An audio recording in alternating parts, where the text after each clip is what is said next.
ನಮಸ್ಕಾರ. ಕರ್ನಾಟಕ ಈ ದಿನಗೆ ಸ್ವಾಗತ. ನಾನು ಲತಾ ಧರ್ಮರಾಜ್. ಈಗ ಹೆಡ್ಲೈನ್ಸ್. ಬದುಕಿನ ಯಾನ ಮುಗಿಸಿದ ಅಕ್ಷರ ಮಾಂತ್ರಿಕ, ಪಂಚಭೂತಗಳಲ್ಲಿ ಲೀನರಾದ ಎಸ್ಎಲ್ ಭೈರಪ್ಪ, ಸಕಲ ಸರ್ಕಾರಿ ಗೌರವದೊಂದಿಗೆ ನೆರವೇರಿದ ಅಂತಿಮ ವಿಧಿವಿಧಾನ. ವಾಕಥಾನ್ ಫಾರ್ ಹೆಲ್ದಿ ಹಾರ್ಟ್ ಜಾಥಾ ಕಾರ್ಯಕ್ರಮ, ಹೃದಯದ ಹಾರೈಕೆಗೆ ಯುವ ಜನತೆ ಹೆಚ್ಚಿನ ಗಮನ ಹರಿಸುವಂತೆ ಕರೆ. ಕನ್ನಡ ಸಾಹಿತ್ಯ ಲೋಕದ ಮೇರು ಸಾಹಿತಿ ಎಸ್ಎಲ್ ಭೈರಪ್ಪ ಅವರ ಅಗಲಿಕೆ ತುಂಬಲಾರದ ನಷ್ಟ, ಸಾಹಿತಿ ಲೀಲಾ ಬೇಸರ.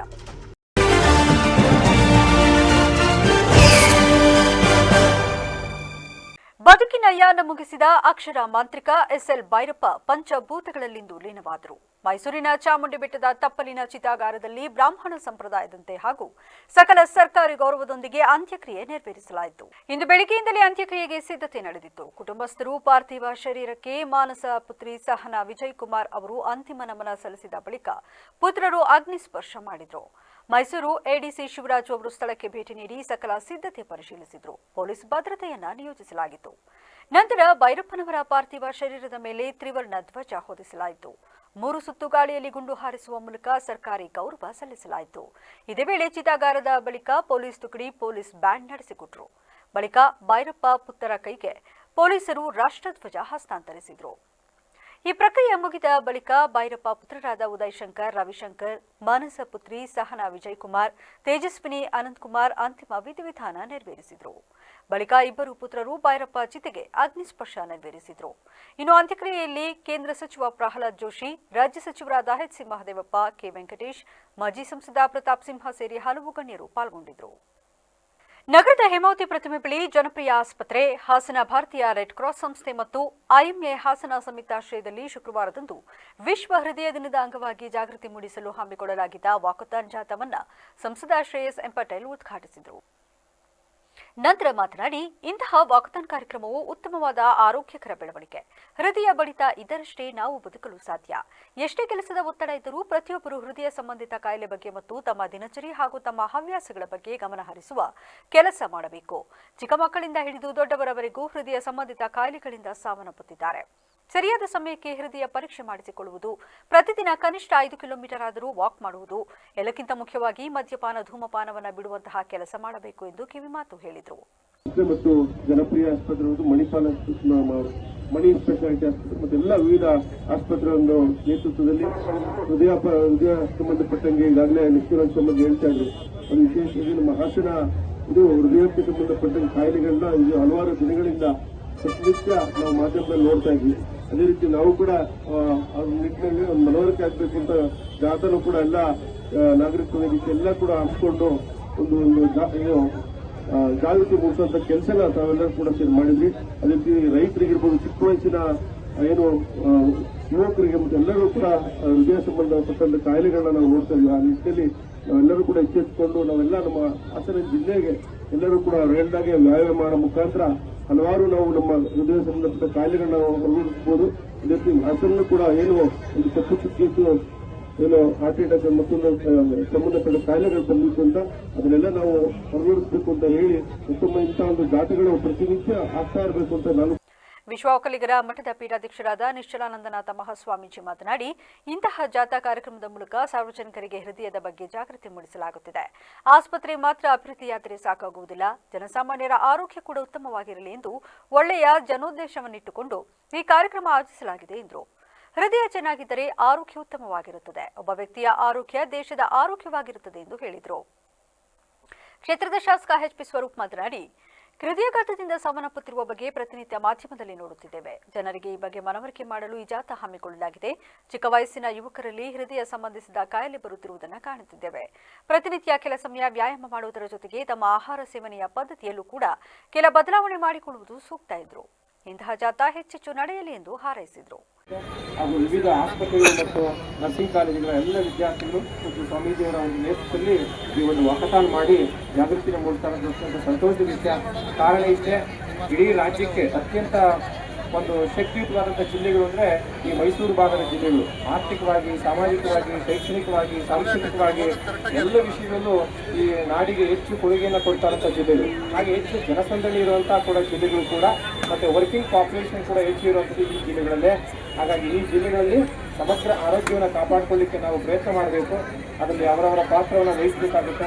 ವೈದ್ಯರಿಗೂ ಕೂಡ ಈ ನಿಟ್ಟಿನಲ್ಲಿ ಹೆಚ್ಚು ಕ್ರಮವನ್ನು ವಹಿಸಬೇಕಾಗುತ್ತೆ ಅಂತ ಹೇಳಿ ನಾವು ಮನವಿಯನ್ನು ಮಾಡಿಕೊಂಡು ಈ ಜಾಥಾಕ್ಕೆ ನಮ್ಮನ್ನು ಬಹಳ ಪ್ರೀತಿಯಿಂದ ಬಹಳ ಭಕ್ತಿ ಶ್ರದ್ಧೆಯಿಂದ ಕರೆದಂಥ ಡಾಕ್ಟರ್ ಬಶೀರ್ ಅವರು ಹಾಗೂ ಎಂ ಡಿ ಮೋಹನ್ ಅವರಿಗೆ ಮತ್ತು ಪುಷ್ಪಗಿರಿ ಮಠದ ಮಠಾಧೀಶರಾದ ಸೋಮಶೇಖರ ಸ್ವಾಮೀಜಿ, ಮೇಯರ್ ಗಿರೀಶ್ ಚನ್ನವೀರಪ್ಪ, ಜನಪ್ರಿಯ ಫೌಂಡೇಶನ್ನ ಮುಖ್ಯಸ್ಥರಾದ ಡಾಕ್ಟರ್ ಕೆ ಅಬ್ದುಲ್ ಬಶೀರ್, ಅಪರ ಜಿಲ್ಲಾಧಿಕಾರಿ ಮಂಜುನಾಥ್, ಭಾರತೀಯ ರೆಡ್ ಕ್ರಾಸ್ ಸಂಸ್ಥೆ ಚೇರ್ಮನ್ ಎಚ್ಪಿ ಮೋಹನ್ ಇತರರು ಜಾಥಾ ಕಾರ್ಯಕ್ರಮದಲ್ಲಿ ಪಾಲ್ಗೊಂಡು ಯಶಸ್ವಿಗೊಳಿಸಿದರು.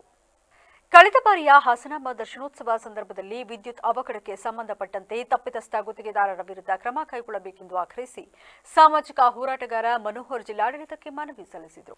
ಈ ವೇಳೆ ಮಾತನಾಡಿದ ಅವರು, ಹಾಸನದ ಅಧಿದೇವತೆ ಶ್ರೀ ಹಾಸನಾಂಬ ಮತ್ತು ಶ್ರೀ ಸಿದ್ದೇಶ್ವರ ಜಾತ್ರಾ ಮಹೋತ್ಸವ ಮುಂದಿನ ಅಕ್ಟೋಬರ್ 9ರಿಂದ ಪ್ರಾರಂಭವಾಗಲಿದ್ದು, ಯಾವುದೇ ಅಹಿತಕರ ಘಟನೆಗಳು ನಡೆಯದಂತೆ ಜಿಲ್ಲಾಡಳಿತ ಮುನ್ನೆಚ್ಚರಿಕೆ ಕ್ರಮ ವಹಿಸಬೇಕು ಎಂದು ಮನವಿ ಮಾಡಿದರು.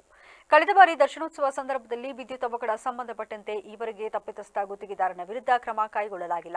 ಕಳೆದ ಬಾರಿ ವಿದ್ಯುತ್ ಅವಘಡ ಸಂದರ್ಭದಲ್ಲಿ ಯಾವುದೇ ಹಾನಿಯಾಗಲಿಲ್ಲ. ಆದರೆ ಈ ವರ್ಷವೂ ನಾಗಿ ಇವೆಂಟ್ ಎಂಬ ಗುತ್ತಿಗೆದಾರನಿಗೆ ಟೆಂಡರ್ ನೀಡಲಾಗಿದ್ದು ಹಲವು ಅನುಮಾನಗಳಿಗೆ ಕಾರಣವಾಗಿದೆ. ಕೂಡಲೇ ಜಿಲ್ಲಾಡಳಿತ ಕಳೆದ ವರ್ಷ ಆದಂತಹ ಅವಘಡ ಸಂಭವಿಸದಂತೆ ಮುನ್ನೆಚ್ಚರಿಕೆ ಕ್ರಮ ವಹಿಸಬೇಕು. ಗುತ್ತಿಗೆದಾರನ ವಿರುದ್ಧ ಕ್ರಮ ಆಗಬೇಕು. ಇಲ್ಲವಾದರೆ ವಿಧಾನಸೌಧದ ಎದುರು ಸತ್ಯಾಗ್ರಹ ಕೂರುವುದಾಗಿ ಎಚ್ಚರಿಸಿ ತಹಶೀಲ್ದಾರ್ ರಮೇಶ್ ಅವರಿಗೆ ಮನವಿ ಪತ್ರ ಸಲ್ಲಿಸಿದರು. ಏನು 2023-24ರಲ್ಲಿ ಹಾಸನಾಂಬ ಜಾತ್ರಾ ಮಹೋತ್ಸವದಲ್ಲಿ ಒಂದು ಅವಘಡ ನಡೆದಿತ್ತು. ಅದು ತಮಗೆಲ್ಲರಿಗೂ ಗೊತ್ತಿದೆ. ಆ ಅವಘಡದಲ್ಲಿ ಯಾರು ಕಾರಣ ಅನ್ನೋದನ್ನು ನಾನು ಮಾಹಿತಿ ಹಕ್ಕಲು ಸಮೇತ ತಗೊಂಡಾಗ ಚಾಮುಂಡೇಶ್ವರಿ ವಿದ್ಯುತ್ ಸರಬರಾಜರು ಕೊಡ್ತಾರೆ, ಗುತ್ತಿಗೆದಾರ ಯಾರಿದ್ದಾನೆ ಅವನ ಮೇಲೆ ಕ್ರಮ ತಗೋಬೇಕು ಅಂತ. ಆ ಆಧಾರದ ಮೇಲೆ ನಾನು ಜಿಲ್ಲಾಧಿಕಾರಿಗಳಿಗೆ ಮನವಿ ಕೊಡ್ತೀನಿ. ಜಿಲ್ಲಾಧಿಕಾರಿಗಳು ಎಸಿಗೆ ಸೂಚನೆ ಕೊಡ್ತಾರೆ, ಇದ್ರ ಬಗ್ಗೆ ಸೂಕ್ತ ಕ್ರಮ ಕೈಗೊಂಡು ಅವ್ರ ಮೇಲೆ ಆ್ಯಕ್ಷನ್ ತಗೊಳ್ಳಿ ಅಂತ. ಅದೇ ಎಸಿ ಅಧಿಕಾರಿಗಳ ಹತ್ರ ಹೋದಾಗ ಎಸಿ ಅವರು ನನಗೊಂದು ಅರ್ಜಿ ಕೊಡ್ತಾರೆ, ಅವ್ರ ಮೇಲೆ ನಾವು ಕ್ರಮ ಕೈಗೊಳ್ಳಿ ಅಂತ ಅಧಿಕಾರಿಗಳಿಗೆ ಸೂಚನೆ ಕೊಡ್ತಾರೆ. ಆದರೆ ಇಲ್ಲಿ ಗಂಟ 2 ವರ್ಷ ಆದರೂ ಯಾವುದೇ ಥರದ ಗುತ್ತಿಗೆದಾರರ ಮೇಲೆ ಕ್ರಮ ಕೈಗೊಂಡಿಲ್ಲ. ಒಬ್ಬನೇ ಗುತ್ತಿಗೆದಾರನಿಗೆ ಕೊಡ್ತಾ ಬರ್ತಿದ್ದಾರೆ. ನಾನು ಅಧಿಕಾರಿಗಳಿಗೆ ಕೇಳ್ತಾ ಇರೋದು ಒಂದೇ ವಿಷಯ, ಅಲ್ಲಿ ಬರುವಂಥ ಭಕ್ತಾದಿಗಳು ಮುಖ್ಯನ ನಿಮಗೆ, ಅವರು ಹಾಕುವಂಥ ಹಣ ಮುಖ್ಯನ ನನಗೆ ಮುಖ್ಯವಾಗಬೇಕಾಗಿದೆ. ಅವರಿಗೆ ಆದಂತಹ ಗಂಭೀರವಾದ ಗಾಯಗಳಾದ ಸುಮಾರು ಜನಕ್ಕೆ ಅವ್ರ ಜೀವ. ಬೇಲೂರು ಪಟ್ಟಣದ ಚನ್ನೇಗೌಡರ ಬೀದಿಯಲ್ಲಿ ಜನ ಆಶಾ ಸೌತ್ ನಿಧಿ ಲಿಮಿಟೆಡ್ ಸಂಸ್ಥೆಯ 54ನೇ ಶಾಖೆ ಉದ್ಘಾಟನೆಯಾಯಿತು. ಈ ಸಂದರ್ಭದಲ್ಲಿ ಮಾತನಾಡಿದ ಸಂಸ್ಥೆಯ ಮ್ಯಾನೇಜಿಂಗ್ ಡೈರೆಕ್ಟರ್ ಗಿರೀಶ್ ಆಲೂರು ಅವರು, ಬಡಜನರ ಸೇವೆ ಹಾಗೂ ಹಿಂದುಳಿದ ವರ್ಗದ ಆರ್ಥಿಕ ಶ್ರೇಯೋಭಿವೃದ್ಧಿಗಾಗಿ ನಮ್ಮ ಸಂಸ್ಥೆ ಕಾರ್ಯನಿರ್ವಹಿಸುತ್ತಿದೆ. ಜನರ ಆಶಾಕಾಂಕ್ಷೆಗಳನ್ನು ಪೂರೈಸುವ ಉದ್ದೇಶದಿಂದ ಜನ ಆಶಾ ಹೆಸರಿನಲ್ಲಿ ನಾವು ಈ ಸೇವೆಯನ್ನು ಆರಂಭಿಸಿದ್ದೇವೆ. ಗ್ರಾಮೀಣ ಹಾಗೂ ಪಟ್ಟಣ ಮಟ್ಟದ ಬಡವರ್ಗದ ಜನರಿಗೆ ಸರಳ ಬಡ್ಡಿ ದರದಲ್ಲಿ ಸಾಲ ಸೌಲಭ್ಯ, ಉಳಿತಾಯಕ್ಕೆ ಪ್ರೋತ್ಸಾಹ, ಸ್ವಯಂ ಉದ್ಯೋಗಕ್ಕೆ ನೆರವು ಹಾಗೂ ಸಾಮಾಜಿಕ ಕಾರ್ಯಕ್ರಮಗಳಿಗೆ ಸಹಕಾರ ನೀಡುವುದು ನಮ್ಮ ಧ್ಯೇಯವಾಗಿದೆ. ಈಗಾಗಲೇ 53 ಶಾಖೆಗಳ ಮೂಲಕ ಸಾವಿರಾರು ಜನರಿಗೆ ಆರ್ಥಿಕ ನೆರವು ನೀಡುತ್ತಿದ್ದು, ಬೇಲೂರಿನ ಈ ಶಾಖೆ ಮೂಲಕ ಇನ್ನಷ್ಟು ಜನರಿಗೆ ಸೇವೆ ವಿಸ್ತರಿಸಲಾಗುವುದು ಎಂದರು. ಗೌರ್ಮೆಂಟ್ ಹೇಳೋದು, ರಿಸರ್ವ್ ಬ್ಯಾಂಕ್ ಹೇಳೋದು ಇಷ್ಟೇನೆ, ಕಸ್ಟಮರ್ ದುಡ್ಡು ಹಾಕ್ತಾರೆ ಅದು ಸೇಫ್ಟಿ ಇರಬೇಕು. ಒಂದು ಬ್ಯಾಂಕಲ್ಲಿ ಇರಬೇಕು, ಇಲ್ಲ ಒಂದು ಕಸ್ಟಮರ್ ಮೇಲೆ ಇರಬೇಕು. 80% ಆಫ್ ದಿ ಡಿಪಾಸಿಟ್ ಏನಿದೆ, ಫಾರ್ ಎಕ್ಸಾಂಪಲ್ ನಿಮ್ಮ ಬೇಲೂರು ಶಾಖೆಗೆ ಇವತ್ತು 10 ಲಕ್ಷ ಬಿಸ್ನೆಸ್ ಬರುತ್ತೆ ಅಂತ ಇಟ್ಕೊಳ್ಳಿ. ಈ ತಿಂಗಳು 10 ಲಕ್ಷದಲ್ಲಿ 1 ಲಕ್ಷ ನಾವು ಬ್ಯಾಂಕಲ್ಲಿ ಡಿಪಾಸಿಟ್ ಮಾಡಬೇಕು reserve bank of India rules ಪ್ರಕಾರ. ಇನ್ನು 8 ಲಕ್ಷ ನಾವು ಈ ಬೇಲೂರು ಸಿಟಿ ಒಳಗೆ ಲೋನ್ ಕೊಡಬೇಕು. ಫಾರ್ ಎಕ್ಸಾಂಪಲ್ ಹೇಳಿದ್ದು ನಾನು. ಅದೇ ರೀತಿ ನಾವು ಕರ್ನಾಟಕದಲ್ಲಿ ಏನು ಇವತ್ತು 15ರಿಂದ 20 ಕೋಟಿ ಬಿಸ್ನೆಸ್ ಮಾಡ್ತೀವಿ, 10% ನಾವು ಪ್ರತಿ ತಿಂಗಳು ಡಿಪಾಸಿಟ್ ಅಂತೇಳಿ ರಿಸರ್ವ್ ಬ್ಯಾಂಕ್ ಆಫ್ ಇಂಡಿಯಾದಲ್ಲಿ ಗೌರ್ಮೆಂಟ್ ಬ್ಯಾಂಕಲ್ಲಿ ಡಿಪಾಸಿಟ್ ಮಾಡ್ತೀವಿ.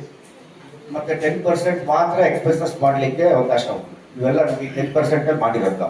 ಬ್ಯಾಂಕಿನ ಅಭಿವೃದ್ಧಿ ಅಧಿಕಾರಿ ಮಿಸಿ ಮಹೇಶ್ ಮಾತನಾಡಿ, ಈಗಾಗಲೇ ನಮ್ಮ ಬ್ಯಾಂಕಿನಲ್ಲಿ 300 ಜನ ಸದಸ್ಯರು ತಮ್ಮ ಖಾತೆ ಪ್ರಾರಂಭಿಸಿದ್ದು, ಅದರಲ್ಲಿ 3 ಜನರಿಂದ 300 ಎಫ್ಡಿ ಸಾಲ ಕೊಟ್ಟು ಸಾಲ ಮರುಪಾವತಿ ಮಾಡಿಸಲಾಗಿದೆ. ಬೇಲೂರಿನಲ್ಲಿ ಇದು 54ನೇ ಶಾಖೆಯಾಗಿ ಪ್ರಾರಂಭಗೊಂಡಿದೆ. ಅಲ್ಲದೆ ಉತ್ತಮವಾಗಿ ಸಾಲ ಸೌಲಭ್ಯ, ಜನ ಆಶಾ ನಿಧಿ ಬ್ಯಾಂಕಿನಿಂದ ಎಲ್ಲಾ ತರಹದ ವ್ಯಾಪಾರಸ್ಥರಿಗೆ ಸಾಲ ಸೌಲಭ್ಯವನ್ನು ಅವರ ವ್ಯಾಪಾರ ಸ್ಥಳಕ್ಕೆ ಒದಗಿಸಿಕೊಡಲಾಗುತ್ತದೆ. ಸಾಲ ಪಡೆಯಲು ಸರಳ ರೀತಿಯ ಕಾಗದ ಪತ್ರಗಳು ಸಾಕು. ಸಾಲ ಸೌಲಭ್ಯಕ್ಕಾಗಿ ನಮ್ಮಲ್ಲಿ ಎಲ್ಲ ರೀತಿಯ ಉಳಿತಾಯ ಖಾತೆಗಳ ಮೇಲೆ ಆಕರ್ಷಕ ಬಡ್ಡಿಯನ್ನು ನೀಡಲಾಗುವುದು ಎಂದರು. 4ನೇ ತಿಂಗಳು 16ನೇ ತಾರೀಕು 2024ರಲ್ಲಿ ಮೈಸೂರಿಗೆ ಹೋದಾಗ ಅಲ್ಲಿ ನಮಗೆ ಒಂದು ಅನುಭವ ಆಯಿತು. ಏನಪ್ಪ ಅಲ್ಲಿಂದ ಇಲ್ಲಿ ಬಂದಿದ್ವಿ, ಬ್ರಾಂಚ್ ಏನು ಕೊಡೋಲ್ಲ, ನಾವು ಹೆಂಗೆ ಕೆಲಸ ಮಾಡೋದಿಲ್ಲಿ ಅಂತ ಹೇಳಿ. ಇಲ್ಲಿ ಬೇಲೂರು ತುಂಬ ಯಾರಿಗೆ ಬಂದರು, ಯಾರು ಬ್ಯಾಂಕ್ ಇಲ್ಲ ಹೆಂಗೆ ಕಟ್ಟೋದು ಅಂತಂದರು. ಒಂದು ಫೇಸ್ ವ್ಯಾಲ್ಯೂ ಮೇಲೆ ನಾವೇ ಮಾಡೋದು, ಡೋರ್ ಟು ಡೋರ್ ಸರ್ವೆ ಮಾಡೋದು ಹೋಗ್ತಾ ಇದ್ದಾಗೆ ಮಾಡೋದು. ಒಂದು ಫೇಸ್ ವ್ಯಾಲ್ಯೂ ಮೇಲೆ ಅವರು ಜನರು ಕಟ್ತಾ ಬಂದರು. ನಾವೇನೇ ಕಟ್ಟಬೇಕು ಅಂತಂದರೆ ಅವರಿಗೆ ಸರಿಯಾದ ರೀತಿ ಮಾರ್ಗದರ್ಶನ ಕೊಡಬೇಕು ಮತ್ತು ಮಿಸ್ಯೂಸ್ ಮಾಡಬಾರ್ದು ಯಾವುದೇ ಥರದಲ್ಲಿ. ನೇರವಾಗಿ ಹೇಳಬೇಕು ಅವರಿಗೆ. 1 ರೂಪಾಯಿ ಸಿಗಿದ್ರೆ 1 ರೂಪಾಯಿನೇ ಅಂತ ಹೇಳಬೇಕು. ಆವಾಗ ನಾವು ಹೇಳ್ತಾ ಬಂದಾದಾಗ ಏನು ಮಾಡೋದು, 20 ಜನದ್ದು ಪಿಕ್ನಿಕ್ ಕಟ್ಟಿಸ್ತು. ಅಲ್ಲೇ ಆಮೇಲೆ 4 ಜನದ್ದು ಆರ್ ಡಿ ಕಳಿಸ್ತು. 2 ಜನಕ್ಕೆ ಲೋನ್ ಮಾಡಿಸೋಗಿ ಏನು ಮಾಡೋದು, ನಮಗೆ ಭಯ ಆಯಿತು. ಅವ್ರು ಲೋನ್ ಕೇಳೋದು. ಲೋನ್ ಕೇಳಿದಾಗ ಏನಪ್ಪ ಇಲ್ಲಿ ಆಫೀಸೇ ಇಲ್ಲ, ಲೋನಲ್ಲಿ ಹೆಂಗೆ ಮಾಡಿಸೋದು ಅಂತ ಅಂದಾಗ ನಾವು ಇಲ್ಲಿಂದ ಮೈಸೂರಿಗೆ ರೆಕಾರ್ಡನ್ನೆಲ್ಲ ಕೊರಿಯರ್ ಮಾಡೋದು. ಆ ಕೊರಿಯರ್ ಮಾಡಿದಾಗ ನಮಗೆ 2 ಡೇಸ್ ಒಳಗಡೆ ಲೋನ್ ಆಯಿತು. ಅದು ತುಂಬ ಖುಷಿ ಆಯಿತು.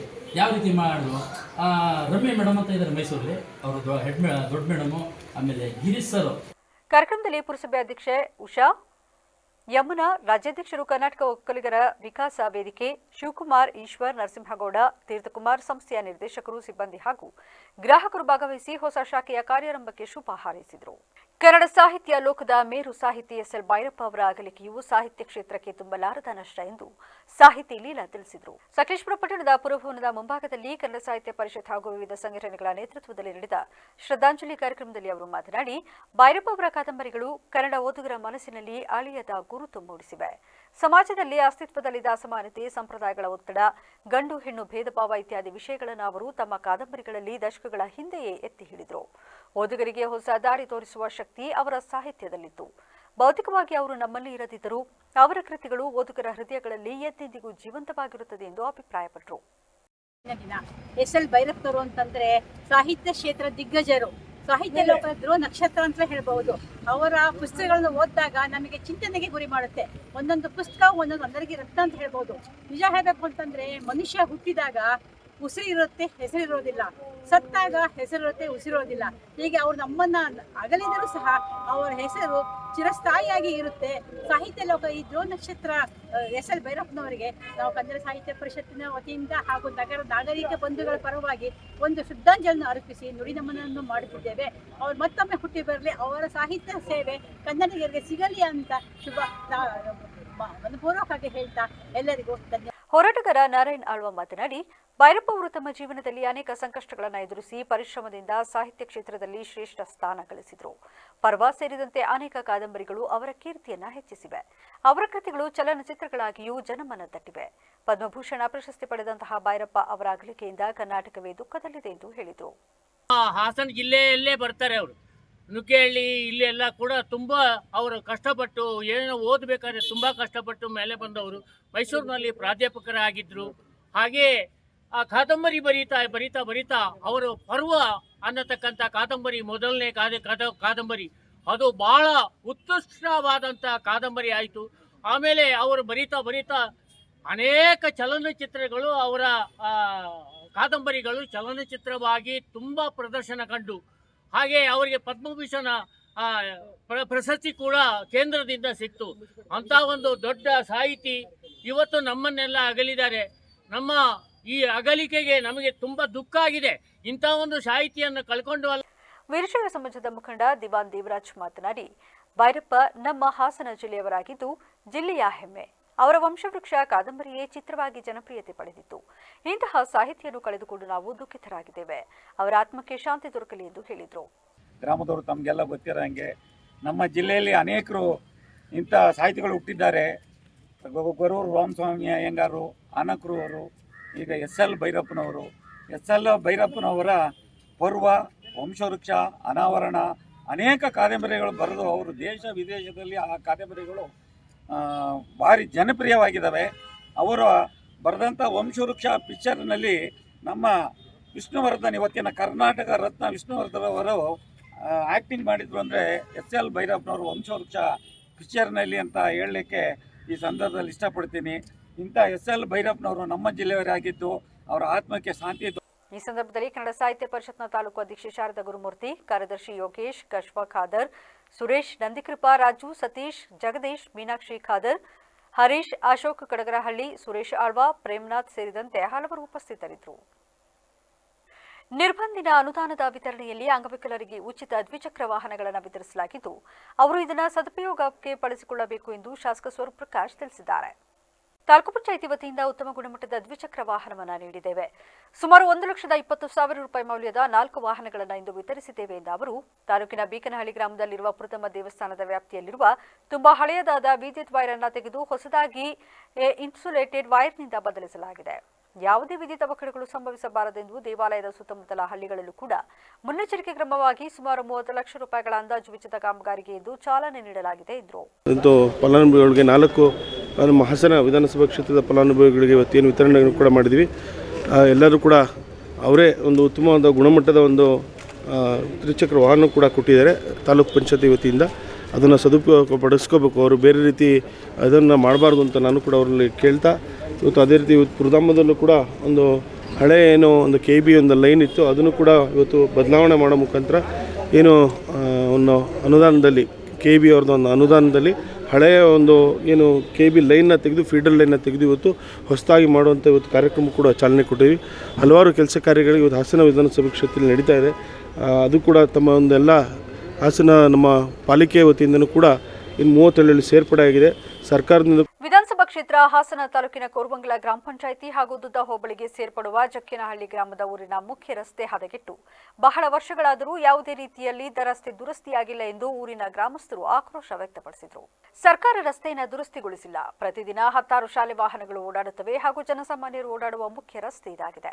ಈ ಗ್ರಾಮ ಕಾಡಿನ ಆಸುಪಾಸಿನಲ್ಲಿರುವುದರಿಂದ ಸ್ವಲ್ಪ ದಿನಗಳಿಂದ ಚಿರತೆಯ ಕಾಟ ಕೂಡ ಪ್ರಾರಂಭವಾಗಿದೆ. ಜನಸಾಮಾನ್ಯರು ಭಯಭೀತಿಯಿಂದ ಓಡಾಡುವಂತಾಗಿದೆ ಹಾಗೂ ಈ ಗ್ರಾಮ ಕೋರವಂಗಲ ಗ್ರಾಮ ಪಂಚಾಯಿತಿಗೆ ಸೇರಲ್ಪಟ್ಟಿದ್ದು ಗ್ರಾಮ ಪಂಚಾಯಿತಿಯಲ್ಲಿ ಇರುವವರೆಗೂ ಯಾವುದೇ ರೀತಿ ಕ್ರಮ ಕೈಗೊಂಡಿಲ್ಲ. ಜಕ್ಕಿನಹಳ್ಳಿ ಗ್ರಾಮದ ಮುಖ್ಯ ರಸ್ತೆಯನ್ನು ಆದಷ್ಟು ಬೇಗ ದುರಸ್ತಿಗೊಳಿಸಬೇಕೆಂದು ಸರ್ಕಾರಕ್ಕೆ ಗ್ರಾಮಸ್ಥರು ಮನವಿ ಮಾಡಿದರು. ಕಾಫಿಗೆ ಮಾತ್ರ ನೀಡುತ್ತಿರುವ ಬೆಳೆ ಸಾಲವನ್ನು ಕರಿಮೆಣಸಿಗೂ ವಿಸ್ತರಿಸಲು ಕ್ರಮ ಕೈಗೊಂಡು ಸಾಲದ ಪ್ರಮಾಣವನ್ನು ಹೆಚ್ಚಳ ಮಾಡಿ ರೈತರಿಗೆ ಆರ್ಥಿಕ ನೆರವನ್ನು ನೀಡಬೇಕು ಎಂದು ಆನುಘಟ್ಟ ಪ್ರಾಥಮಿಕ ಕೃಷಿ ಪತ್ತಿನ ಸಹಕಾರ ಸಂಘದ ಅಧ್ಯಕ್ಷ ವೀರಭದ್ರ ಶೆಟ್ಟಿ ಹೇಳಿದರು. ಬೇಲೂರು ತಾಲೂಕು ಅರೇಹಳ್ಳಿ ಹೋಬಳಿಯ ಆನುಘಟ್ಟ ಗ್ರಾಮ ಪಂಚಾಯಿತಿಯ ಸಭಾಂಗಣದಲ್ಲಿ ಕೃಷಿ ಪತ್ತಿನ ಸಹಕಾರ ಸಂಘದ ವತಿಯಿಂದ ಆಯೋಜನೆ ಮಾಡಲಾಗಿದ್ದ 2024-25ನೇ ಸಾಲಿನ ಸರ್ವ ಸದಸ್ಯರ ವಾರ್ಷಿಕ ಮಹಾಸಭೆಯನ್ನು ಉದ್ದೇಶಿಸಿ ಮಾತನಾಡಿದ ಅವರು, ಪ್ರಸಕ್ತ ನಮ್ಮ ಸಂಘದಲ್ಲಿ 1,100 ಷೇರುದಾರರಿದ್ದಾರೆ. ಡಿಸಿಸಿ ಬ್ಯಾಂಕಿನಿಂದ ಕಳೆದ 5 ವರ್ಷಗಳಲ್ಲಿ 1.25 ಕೋಟಿ ರೂಪಾಯಿಗಳ ಹೆಚ್ಚುವರಿ ಸಾಲವನ್ನು ಪಡೆಯಲಾಗಿದೆ. ಕೆಸಿಸಿ ಸಾಲ, ಮಧ್ಯಮಾವಧಿ ಸಾಲ, ಚಿನ್ನಾಭರಣ ಸಾಲ, ಖಾಯಂ ಠೇವಣಿ ಸಾಲ, ಸ್ವಸಹಾಯ ಸಂಘದ ಸಾಲ, ವಾಹನ ಸಾಲ, ವ್ಯಾಪಾರಸ್ಥರ ಸಾಲಗಳು ಸೇರಿದಂತೆ ಒಟ್ಟು ಕಳೆದ ಆರ್ಥಿಕ ವರ್ಷದಲ್ಲಿ 3,24,46,844 ಕೋಟಿ ರೂಪಾಯಿ ಸಾಲವನ್ನು ನೀಡಲಾಗಿದೆ. ಖಾಯಂ ಠೇವಣಿ ಮೂಲಕ 1,50,39,299 ಕೋಟಿ ರೂಪಾಯಿ ಸಂಗ್ರಹಿಸಲಾಗಿದೆ. ಈ ಸಭೆಯಲ್ಲಿ ಕಾಫಿ, ಮೆಣಸು ಬೆಳೆಗಾರರ ಅನುಕೂಲಕ್ಕಾಗಿ ಕಾರ್ಯಾಗಾರವನ್ನು ನಡೆಸಿಕೊಟ್ಟ ಸಂಜಯ್ ನಾರ್ವೆ, ಶಾರೀಫ್ ಹಾಗೂ ಮುರಳೀಧರ್ ಅವರಿಗೆ ಧನ್ಯವಾದಗಳು ಎಂದರು.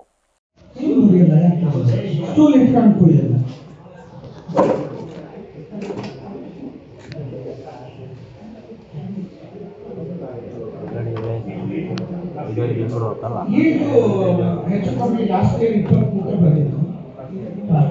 ಈ ವರ್ಷ ಹೆಚ್ಚು ಕಮ್ಮಿ ಸ್ವಲ್ಪ ಜಾಸ್ತಿ, ನೆಕ್ಸ್ಟ್ ಇಯರ್ ಇನ್ನೂ ಜಾಸ್ತಿ ಆಗುತ್ತೆ. 6 ವರ್ಷಕ್ಕಿಂತ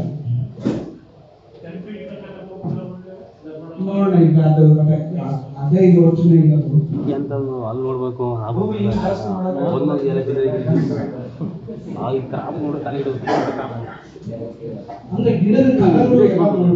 ಡಿಸಿಸಿ ಬ್ಯಾಂಕ್ ನಿರ್ದೇಶಕ ಎಂಎ ನಾಗರಾಜ್ ಮಾತನಾಡಿ, ರೈತರಿಗೆ ಹೆಚ್ಚುವರಿ ಬೆಳೆ ಸಾಲ ನೀಡಬೇಕೆಂದು ಮನವಿ ಮಾಡಿರುವುದರಿಂದ ಹಂತ ಹಂತವಾಗಿ ಸಾಲದ ಪ್ರಮಾಣವನ್ನು ಹೆಚ್ಚಳ ಮಾಡಲು ಕ್ರಮ ವಹಿಸಲಾಗುವುದು ಎಂದರು. ಈ ವೇಳೆ ಸಿಇಒ ಸತೀಶ್ ಕುಮಾರ್, ಉಪಾಧ್ಯಕ್ಷೆ ಇಂದಿರಾ, ಸಿಇಒ ಸತೀಶ್ ಕುಮಾರ್, ಸಿಎನ್ ನಿರ್ದೇಶಕರುಗಳಾದ ಕುಮಾರ್, ನಟರಾಜ್ ಗೌಡ, ವೆಂಕಟೇಶ್, ರಾಯ್, ಬಸವರಾಜ್, ಮಂಜುನಾಥ್, ಸುಧಾ, ಮಂಜುನಾಥ್ ಚಿಕ್ಕಹಸಡಿಗೆ ಬ್ಯಾಂಕ್ ಸಿಬ್ಬಂದಿಗಳು ಷೇರುದಾರರು ಭಾಗವಹಿಸಿದರು. ಕರ್ನಾಟಕ ಶಾಸ್ತ್ರೀಯ ಸಂಗೀತ ರತ್ನ ವಿದ್ವಾನ್ ಡಾಕ್ಟರ್ ಆರ್.ಕೆ. ಪದ್ಮನಾಭ್ ಅವರು ತಮ್ಮ ಹುಟ್ಟುಹಬ್ಬವನ್ನು ಶಂಭುನಾಥಪುರದ ಮಧುಶ್ರೀ ವೃದ್ಧಾಶ್ರಮದಲ್ಲಿ ವೃದ್ಧರೊಂದಿಗೆ ಆಚರಿಸಿ ಪ್ರತಿ ವರ್ಷ ಸೆಪ್ಟೆಂಬರ್ 26ರಂದು ಆಶ್ರಮಕ್ಕೆ 10,000 ರೂಪಾಯಿ ನೀಡುವುದಾಗಿ ಘೋಷಿಸಿದರು. ಯೌವನದಲ್ಲಿ ನಮಗೂ ವಯಸ್ಸಾಗುತ್ತದೆ ಎಂಬುದನ್ನು ಮರೆತು ಬಿಡುತ್ತೇವೆ. ಜನಸೇವೆ ಮಾಡುವುದು ಜನಾರ್ದನ ಸೇವೆಯೇ ಸರಿ. ಜೀವನದಲ್ಲಿ ಮನೆ, ಕಾರು, ಹಣ ಇವೆಲ್ಲ ನಶ್ವರವಾದ ಆಸ್ತಿ. ಆದರೆ ನನ್ನ ನಿಜವಾದ ಆಸ್ತಿ ಆರ್ಕೆಪಿ ಅಭಿಮಾನಿ ಬಳಗದ ಸದಸ್ಯರು. ಅವರು ಯಾವತ್ತೂ ಕರಗದ ಆಸ್ತಿ ಎಂದು ಅವರು ಭಾವೋದ್ವಿಕವಾಗಿ ಹೇಳಿದರು. ವೃದ್ಧಾಶ್ರಮದ ನಿರ್ವಹಣೆ ಕುರಿತು ಮಾತನಾಡಿದ ಅವರು, ಸ್ವಚ್ಛ ಮನಸ್ಸಿಲ್ಲದೆ ವೃದ್ಧಾಶ್ರಮ ನಡೆಸಲಾಗುವುದಿಲ್ಲ. ಸಾವಿತ್ರಮ್ಮ, ಮಧು, ಪ್ರಕಾಶ್, ರಾಜು ಅವರು ನಿಷ್ಕಲ್ಮಶ ಪ್ರೀತಿ ಮತ್ತು ಸೇವಾ ಭಾವನೆಯಿಂದ ಇದನ್ನು ಯಶಸ್ವಿಯಾಗಿ ಮುಂದುವರಿಸುತ್ತಿದ್ದಾರೆ. ಇದು ಅಪರೂಪದ ಸೇವಾ ಕಾರ್ಯ ಎಂದು ಮೆಚ್ಚುಗೆ ವ್ಯಕ್ತಪಡಿಸಿದರು. ಆ ಉತ್ಸಾಹದಿಂದ ನನಗೆ ಯಾವ ಶ್ರಮವೂ ಗೊತ್ತಾಗ್ತಾ ಇಲ್ಲ. ಸಾವಿತ್ರಮ್ಮ ಅಪ್ಪಾಜಿ ಅವರು, ಅಪ್ಪಾಜಿ, ಆಮೇಲೆ ಮಧು, ರಾಜು ಪ್ರಕಾಶ್ ಇಂಥ ಒಂದು ಒಳ್ಳೆಯ ಸೇವೆ ಇದು ಮಾಡ್ತಾ ಇರುವಂಥದ್ದು. ಇಲ್ಲಿ ಸುಮಾರು ಒಂದು 15-16 ಜನ ಇಲ್ಲಿ ವೃದ್ಧರಿದ್ದಾರೆ. ಇವ್ರನ್ನ ನೋಡ್ಕೊಳ್ಳೋದಷ್ಟು ಸುಲಭ ಅಲ್ಲ, ಅದಕ್ಕೆ ತುಂಬ ತಾಳ್ಮೆ ಬೇಕು. ಫೋನ್ ಮಾಡಿಬಿಡು. ಸ್ವಯಂ ಸೇವಕ ಪ್ರಕಾಶ್ ಮಾತನಾಡಿ, ವೃದ್ಧಾಶ್ರಮದ ಜೊತೆಗೆ ಅನೇಕ ಸಮಾಜಮುಖಿ ಕಾರ್ಯಕ್ರಮಗಳನ್ನು ಕೈಗೊಂಡಿದ್ದೇವೆ. ಕೆಲ ಮಕ್ಕಳಿಗೆ ಶಿಕ್ಷಣ ನೀಡುತ್ತಿದ್ದೇವೆ. ಇದು ಅರ್ಕಲ್ಗೂಡು ಜನರ ಸಹಕಾರದಿಂದ ಸಾಧ್ಯವಾಗಿದೆ. ಆದರೆ ಶಂಭುನಾಥಪುರ ಸೇತುವೆಯಿಂದ ವೃದ್ಧಾಶ್ರಮದವರೆಗೆ ರಸ್ತೆ ಹದಗೆಟ್ಟಿದೆ. ಶಾಸಕರು ಶೀಘ್ರದಲ್ಲೇ ರಸ್ತೆ ರಿಪೇರಿ ಮಾಡಿಸಿಕೊಡಬೇಕು ಎಂದು ಮನವಿ ಮಾಡಿದರು. ವಿಶೇಷವಾಗಿ ಇಲ್ಲಿ ಸರ್ ಸ್ಟಾರ್ಟಿಂಗ್ ಬಂದಾಗ ಒಂದು 8 ಜನ ಇದ್ದರು, ಆಮೇಲೆ ಒಂದು 15 ಜನ ಆದರು, ಆಮೇಲೆ 20 ಜನ ಆದರು, ಆಮೇಲೆ 28 ಜನ ಆದರು, ಆಮೇಲೆ 7 ಜನ ಡೆತ್ ಆಗಿದ್ದಾರೆ. 7 ಜನ ಡೆತ್ ಆದರು. ಆ ಡೆತ್ ಆದಂಥ ಸಮಯದಲ್ಲಿ ನಾವು ಅವ್ರಿಗೆ ಅವರ ಪೋಷಕರುಗಳಿಗೆ ಅಥವಾ ಮನೆ ವಾರಂಟಿಯರ್ಸ್ಗೆ ಯಾರಾದರೂ ಫೋನ್ ಮಾಡಿದರೆ ನಮಗೆ ಬೇಡ ಅಂತ ಹೇಳುವಂಥ ಸನ್ನಿವೇಶ ಇತ್ತು. ಆವಾಗ ನಾವು 4 ಜನ ಸೇರಿ ಇಲ್ಲೇ ಹಂದಿಕಟ್ಟೆ ಬರಲಿ 7 ಜನವನ್ನು ಸಮಾಧಿ ಮಾಡಿದ್ವಿ. ಯಾರು ಕೂಡ ಇಲ್ಲ. ಅವರಿಗೆ ನಾವೇ ಸಂಸ್ಕಾರ ಮಾಡೋದು, ನಾವೇ ತೊಳೆಯೋದು, ನಾವೇ ಪೂಜೆ ಮಾಡೋದು, ಒಟ್ಟು ನಾವೇ ಇಲ್ಲೇ ಶವ ಸಂಸ್ಕಾರ ಮಾಡ್ತಾ ಇದ್ದೀವಿ. ಒಂದು ಇಲ್ಲೇ ಶ್ರೀರಾಮ್ಪುರದೊಂದು ಕೇಸ್ ಡೆತ್ ಆಯಿತು. ಅದು ಕೂಡ ತುಂಬ ಕ್ರಿಟಿಕಲ್ ಇತ್ತು. ಯಾರಾದರೂ ಬಂದು ತಗೊಂಡೋಗ್ರಪ್ಪ ಅಂತ ಅವ್ರ ಮನೆಗೆ ಹೋಗಿ ಹೇಳಿದ್ವಿ. ಅವ್ರ ಮನೆಯವ್ರು ಇಲ್ಲಿಗೆ ಬಂದ್ರೆ ಹೊರತು ಆ ಹೆಣನೂ ಸಹ ಮುಟ್ಲಿಲ್ಲ. ಅವರು ನಮಗೆ ಬೇಡ ಅಂತಲೇ ಹೊರಟೋದ್ರು. ಅವರು ಕೊನೆಗೆ ನಾವೇ ಇಲ್ಲೇ ಹಂದಿಕಟ್ಟೆ ಬಾರೆಯಲ್ಲಿ ನಾವೇ ಒಂದು 5 ಜನ ಸೇರಿ ನಮ್ಮ ಆಶ್ರಮದವರು ಸ್ವಲ್ಪ ಓಡಾಡೋಂಥವರೆಲ್ಲ ಸೇರಿ ನಾವಿತ್ತು ನಮ್ಮ ಅಂತ. ಈ ಸಂದರ್ಭದಲ್ಲಿ ವೃದ್ಧರಿಗೆ ಬೆಡ್ಶೀಟ್ಗಳು ಹಾಗೂ ಅಗತ್ಯ ವಸ್ತುಗಳನ್ನು ವಿತರಿಸಲಾಯಿತು. ಕಾರ್ಯಕ್ರಮದಲ್ಲಿ ವೃದ್ಧಾಶ್ರಮದ ಸಾಂಸ್ಕೃತಿಕ ಕಾರ್ಯದರ್ಶಿ ಸಾವಿತ್ರಮ್ಮ, ವ್ಯವಸ್ಥಾಪಕ ಮಧು, ಸ್ವಯಂ ಸೇವಕ ಪ್ರಕಾಶ್, ಸರ್ಕಾರಿ ಆಸ್ಪತ್ರೆಯ ಐಸಿಟಿಸಿ ಆಪ್ತ ಸಮಾಲೋಚಕ ಪರಶುರಾಮ್, ಪ್ರಯೋಗಶಾಲಾ ತಂತ್ರಜ್ಞಾನಿ ಗೌರಮ್ಮ, ಆರ್ಕೆಪಿ ಬಳಗದ ವಾಟಲ್ ರಮೇಶ್, ಯೋಗೇಶ್ ಕಾರ್ಗಲ್, ತಿಲಕ್ ಕುಮಾರ್, ಪ್ರವೀಣ್, ಪ್ರಿಂಟಿಂಗ್ ಪ್ರೆಸ್ ಮಂಜು, ಕಲ್ಲಿಮುದನಹಳ್ಳಿ ವಿಜಿ, ಕಾಫಿ ಗುರು, ಉಮೇಶ್, ಆಟೋ ವಿಜಿ, ಆಟೋ ಥರ್ಮ ಮತ್ತಿತರರು ಉಪಸ್ಥಿತರಿದ್ದರು. ಈಗ ಸಂಕ್ಷಿಪ್ತ ಸುದ್ದಿ. ದಸರಾ ಆಚರಣೆಯ ಶರನ್ನವರಾತ್ರಿಯ 5ನೇ ದಿನವಾದ ಇಂದು ದುರ್ಗಾಮಾತೆಯ 5ನೇ ಅವತಾರವಾಗಿದ್ದು, ಈ ದಿನ ಮಹಿಳೆಯರು ಹಸಿರು ಬಣ್ಣದ ಸೀರೆ ಧರಿಸಿ ದೇವಿಯ ಪೂಜೆಯನ್ನು ಮಾಡುವುದರಿಂದ ಇಷ್ಟಾರ್ಥಗಳು ಸಿದ್ಧಿಸುತ್ತವೆ. ಆದ್ದರಿಂದ ಇಂದು ನಾವೆಲ್ಲರೂ ಹಸಿರು ಬಣ್ಣದ ಸೀರೆ ಉಟ್ಟು ದುರ್ಗಾದೇವಿಯ 5ನೇ ಅವತಾರ ಸ್ಕಂದಮಾತೆಯನ್ನು ಪೂಜಿಸಿ ಶರನ್ನವರಾತ್ರಿಯನ್ನು ಆಚರಿಸುತ್ತಿದ್ದೇವೆ ಎಂದು ಸಿಬ್ಬಂದಿ ತಿಳಿಸಿದರು. ಈ ಸಂದರ್ಭದಲ್ಲಿ ಅರಸೀಕೆರೆ ತಾಲೂಕು ಕಚೇರಿಯ ಸಿಬ್ಬಂದಿಯವರಾದ ಶೈಲಾ, ಅನುಷಾ, ನಾಗರತ್ನ, ಮಂಜುಳಾ, ರಾಧಾ, ಶಾರದಮ್ಮ, ರಕ್ಷಿತಾ, ಪ್ರೀತಿ ಉಪಸ್ಥಿತರಿದ್ದರು. ಈಗ ಮತ್ತೊಮ್ಮೆ ಹೆಡ್ಲೈನ್ಸ್. ಬದುಕಿನ ಯಾನ ಮುಗಿಸಿದ ಅಕ್ಷರ ಮಾಂತ್ರಿಕ, ಪಂಚಭೂತಗಳಲ್ಲಿ ಲೀನರಾದ ಎಸ್ಎಲ್ ಭೈರಪ್ಪ, ಸಕಲ ಸರ್ಕಾರಿ ಗೌರವದೊಂದಿಗೆ ನೆರವೇರಿದ ಅಂತಿಮ ವಿಧಿವಿಧಾನ. ವಾಕಥಾನ್ ಫಾರ್ ಹೆಲ್ದಿ ಹಾರ್ಟ್ ಜಾಥಾ ಕಾರ್ಯಕ್ರಮ, ಹೃದಯದ ಹಾರೈಕೆಗೆ ಯುವ ಜನತೆ ಹೆಚ್ಚಿನ ಗಮನ ಹರಿಸುವಂತೆ ಕರೆ. ಕನ್ನಡ ಸಾಹಿತ್ಯ ಲೋಕದ ಮೇರು ಸಾಹಿತಿ ಎಸ್ಎಲ್ ಭೈರಪ್ಪ ಅವರ ಅಗಲಿಕೆ ತುಂಬಲಾರದ ನಷ್ಟ, ಸಾಹಿತಿ ಲೀಲಾ ಬೇಸರ. ಇದಾಗಿತ್ತು ಇಲ್ಲಿವರೆಗಿನ ನ್ಯೂಸ್ ಅಪ್ಡೇಟ್ಸ್. ನಿರಂತರ ಸುದ್ದಿಗಾಗಿ ನೋಡ್ತಾ ಇರಿ ವಿವಿಸಿ ನ್ಯೂಸ್. ಇದು ಜನರ ಧ್ವನಿ, ಸತ್ಯದ ಕಡೆ ನಮ್ಮ ನಡೆ.